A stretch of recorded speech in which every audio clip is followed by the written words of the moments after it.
Hey, welcome back. Today, I'm going to talk about a movie that I was kind of looking for years, but couldn't find it because it's so obscure. It's called Necropolis. Came out in 1970. It's an Italian film. This particular director only ever made this as far as feature films go. He was an experimental avant-garde art film director. He did many short films. So when we talk about genres, if you think about genre, there's kind of two main categories. You've got fiction and nonfiction. And nonfiction films are documentaries, and when you look at fiction, you've got all these different categories. You've got fantasy, sci-fi, horror, realistic fiction, historic fiction. Then you can go even deeper into any of those areas. You got movies about sports, you got movies about, politics, whatever, specific jobs, movies about writers, movies about dancers. You can mix these genres. You got westerns, all sorts of stuff. But in books, there's a genre that you don't really think about for film, and that's poetry. Now, this would be the film equivalent of poetry. It's abstract. There's no plot. There are barely characters. There's no story. We can say it's a horror film because there is some horror imagery in it. But really, if you wanted to say this wasn't a horror film, I would not argue with you. The main reason why I'm gonna basically accept it as a horror film is because one of the characters is Frankenstein's monster. And we also have Satan as a character. So for Frankenstein's monster, that is such a classic horror character that I guess we can say this is horror, but it's certainly not scary, nor is it intending to scare anyone.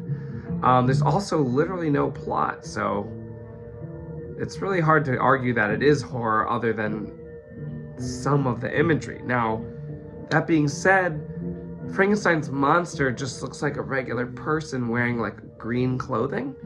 And he does have some silver in his neck, so I guess that would count as bolts. And he has stitches, but they're drawn on with a makeup pencil or something like that. So, I don't know.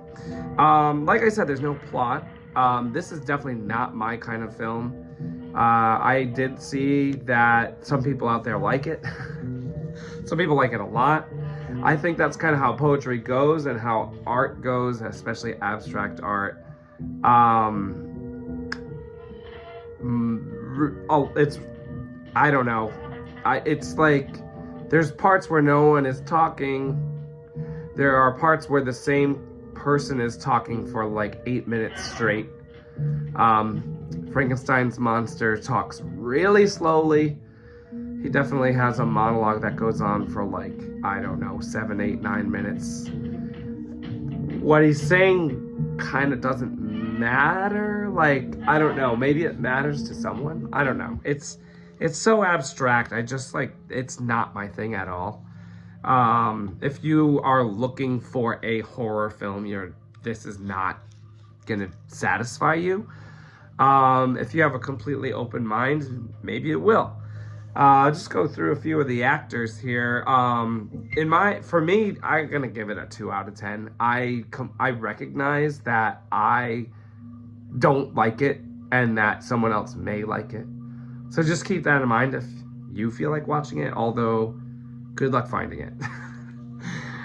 I have been searching for years and it finally popped up.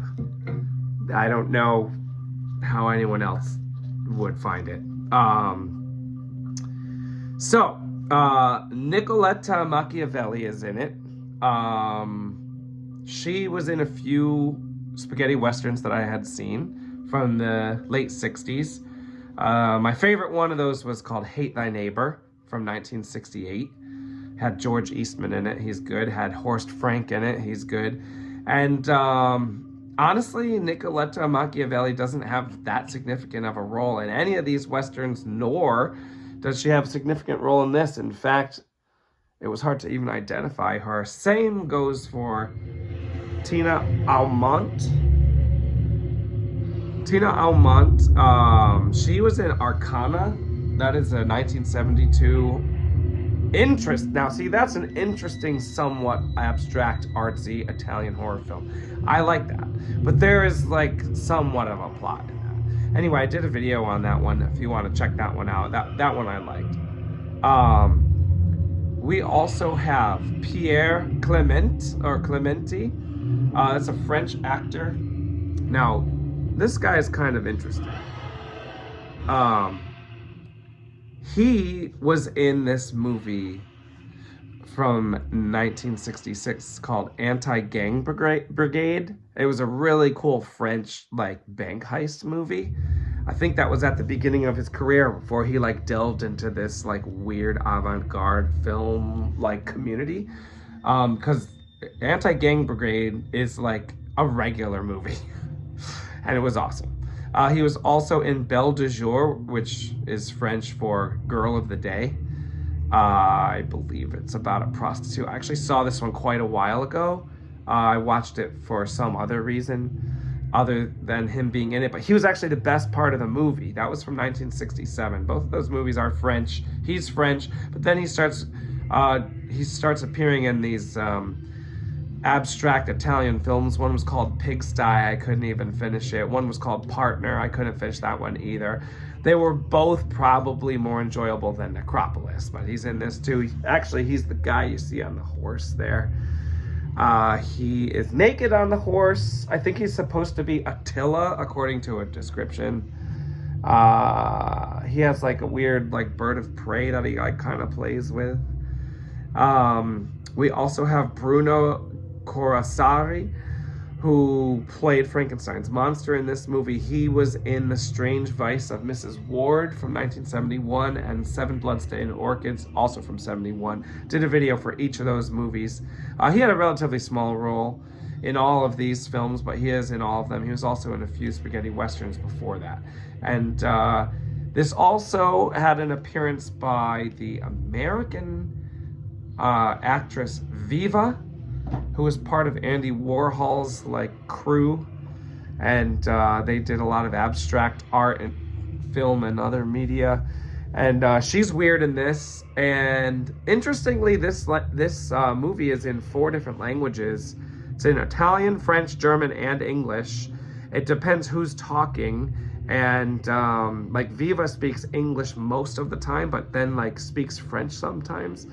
I don't know if she attempts to speak Italian, but like you can also tell that her French, like she has a strong American accent. It's kind of interesting that, first of all, this is an Italian film that is not dubbed, because the majority of Italian films were dubbed and have everyone speaking different languages on camera, and then it's just like all dubbed into whatever language they're going to show it in, you know, whether it be English or Italian or whatever. And you know, the spaghetti westerns specifically almost kind of pretended that they were American films. You know, they changed the names of the actors to sound more American. You know, they're set in America, and basically they're kind of trying to like fool like American moviegoers into thinking they're American. So this film, A, doesn't dub it at all, so that's unusual for Italy in the time period, and B, does have multiple different actors speaking their own language, but they just keep those languages in the film. So it like doesn't matter that they're all speaking different languages in this movie. So I respect that, even though the movie doesn't particularly like make sense to me anyway. I do respect that it's not dubbed and we're hearing the actual audio. And it's kind of cool because it reminds me that Like, for example, this woman, Viva, she sounds very early 70s. Like, she's American, but she sounds like people sounded in the early 70s.